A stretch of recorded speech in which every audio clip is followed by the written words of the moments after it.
సిద్దిపేట శ్రీ మోహినీపుర వెంకటేశ్వర దేవాలయానికి 50 వసంతాలు నిండిన సందర్భంగా ఆలయ స్వర్ణోత్సవాలు అంగరంగ వైభవంగా నిర్వహిస్తున్నామని ఆలయ అనువంశిక చైర్మన్ టీవీ అమరేష్ విష్ణు ఆలయ ఈవో విశ్వనాథ శర్మ అన్నారు. సిద్దిపేట జిల్లా కేంద్రంలోని శ్రీనివాస ధ్యాన మందిరంలో ఏర్పాటు చేసిన మీడియా సమావేశంలో ఆలయ కమిటీ సభ్యులతో కలిసి వారు మాట్లాడారు. ఈ నెల 17వ తేదీ నుండి 23వ తేదీ వరకు స్వర్ణోత్సవాలు నిర్వహించనున్నట్టు తెలిపారు.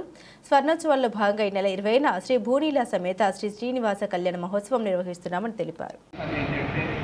పుష్కర కాలం జరిగిన సందర్భంగా ప్రతి దేవాలయంలో కూడా మహాకుంభాభిషేకం నిర్వహించాలని ఆదేశాలు ఇచ్చిండు.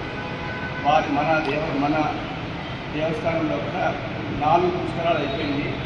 చతుర్థ పుష్కరోత్సవం సహిత పంచాశ బ్రహ్మోత్సవాలు మనం నిర్వహించుకుంటున్నాం. దాని ఆదేశాల ప్రకారమే మన యొక్క ఈ మహాకుంభాభిషేక కార్యక్రమం 21 నాడు మనం చేస్తున్నాం. దీనికి అన్ని రకాలైనటువంటి టెండర్లు వేశాము. టెండర్ల ద్వారా మనకు టెండర్లు పెట్టి లైటింగ్ డెకరేషన్ కానీ, పూల విక్రమణ కానీ, పరంగా కానీ వీటన్నిటికీ టెండర్ పెట్టి టెండర్ ద్వారా అన్ని రకాల ఏర్పాట్లు పూర్తి కావాల్సి. తర్వాత పోలీస్ బందోబస్తు, భక్తుల ఇబ్బంది కలగకుండా పోలీస్ బందోబస్తు మరియు తర్వాత అగ్నిమాపక వారు మన మెడికల్ వారు వారి ఎవరికైనా కానీ మన ఆరోగ్య రీత్యా మెడికల్ క్యాంప్ కూడా ఏర్పాటు చేయడం జరిగినది. భక్తులందరూ ముఖ్యంగా మన స్వామివారు 19 సాయంత్రం వస్తారు. 20, 19, 20, 21 ఇక్కడే ఉంటారు. స్వామివారిని తీర్థగోష్ఠిలో పాల్గొని 20 నాడు స్వామివారి కళ్యాణం అవుతుంది. 21 మహాకుంభాభిషేకం వస్తుంది. 21-11 మహాకుంభాభిషేక కార్యక్రమంలో పాల్గొని స్వామివారిని దర్శించుకొని సేవించుకొని స్వామివారి కృపకు పాత్రలు కావాలని కోరుతుంది.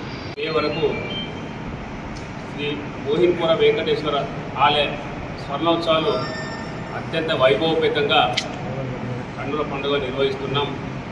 ఈ కార్యక్రమంలో సిద్దిపేట పట్టణ ప్రజలే కాకుండా జిల్లా వ్యాప్తంగా ఉన్నటువంటి ప్రజలందరినీ భాగస్వామ్యం చేయాలని మేము భావిస్తున్నాం. ప్రజలందరూ పాల్గొనాలి. భక్తులు పెద్ద సంఖ్యలో వచ్చి ఆ స్వామివారి కృపకు పాత్రలు కావాలి. అయితే ఇప్పటికే అన్నదాన కమిటీ, ఆ తర్వాత డెకరేషన్ కమిటీ కావచ్చు, తర్వాత ఈ ఉత్సవాలకు సంబంధించి ఏవైతే కమిటీలు ఉన్నాయో అవన్నీ పూర్తి చేశారు. ఇటు చైర్మన్ గారు, ఈవో గారు. ఈ స్వర్ణోత్సవాలకు ముఖ్యంగా మా ఉప్పల సీనన్న ఆయన డోనరు, శాశ్వత డోనర్గా మారిపోయిన ఆయన ఏ కార్యక్రమం నేనున్నాను ముందొస్తాడు.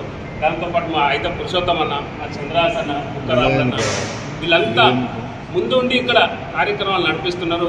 వాళ్ళు ముందు నుంచి ఈ ఆలయానికి డోనర్లుగా వ్యవహరిస్తున్నారు. కార్యక్రమాలు ముందు నడిపిస్తున్నారు. అందరికీ ఒక అద్భుతమైనటువంటి కార్యక్రమం జరగాలి, ఉత్సవం పెద్దగా జరగాలన్న సంకల్పంతో వాళ్ళు ముందుకు వచ్చారు. వాళ్ళందరికీ మా రెనోవేషన్ కమిటీ తరఫున ధన్యవాదాలు తెలియజేస్తున్నాము. అలాగే 21 నాడు ఇక్కడ ప్రధానమైన కార్యక్రమం ఈ 19 నాడు చిన్నజీర స్వామి, గౌరవనీయ చిన్నజీర స్వామి ఇక్కడికి వస్తారు. 20, 21 3 రోజుల పాటు ఇక్కడే ఉంటారు. స్వామి గారు ఇక్కడే ఉంటారు. 21 నాడు ఇక్కడ ప్రధానమైన కార్యక్రమం నిర్వహిస్తున్నాము. అయితే ఈరోజు ముఖ్యంగా మన స్థానిక శాసనసభ్యులు హరీష్ రావు గారు, అలాగే జిల్లా మంత్రులైనటువంటి పొన్నం ప్రభాకర్ గారు, ఇన్ఛార్జి మంత్రి కొండా సురేఖ, ఉమ్మడి జిల్లా ఇన్ఛార్జ్ మంత్రి, అలాగే దేవాదాయ శాఖ మంత్రి అయినటువంటి కొండా సురేఖ గారు వస్తున్నారు. జిల్లా కలెక్టర్ మను చౌదరి గారు, అడిషనల్ కలెక్టర్లు, అలాగే ఇక్కడ ఉన్నటువంటి పోలీస్ కమిషనర్ గారు కూడా ఇక్కడ కార్యక్రమంలో పాల్గొంటారు. వీళ్ళందరి విఐపీలందరి రాక కోసం కూడా ఏర్పాట్లు చేస్తున్నాం, పెద్ద ఎత్తున చేస్తున్నాం. కార్యక్రమాలన్నింటినీ అద్భుతంగా కవర్ చేసి పాత్రికేయ మిత్రులందరూ మాకు సహకరించాలని కోరుతున్నాం. మీకు ఎప్పుడు కూడా మా వైపు నుంచి ఎటువంటి సహాయం కావాలన్నా మేము చేస్తాం. మీరు ఎవరు ఇబ్బంది పడాల్సిన అవసరం లేదు. ప్రతిరోజు రావాలి, మీరంతా కుటుంబ సమేతంగా రావాలి, వచ్చి అన్ని కార్యక్రమాల్లో పాల్గొనాలి. స్వామివారి కృపకు మీరందరూ పాత్రలు కావాలి. ధన్యవాదాలు.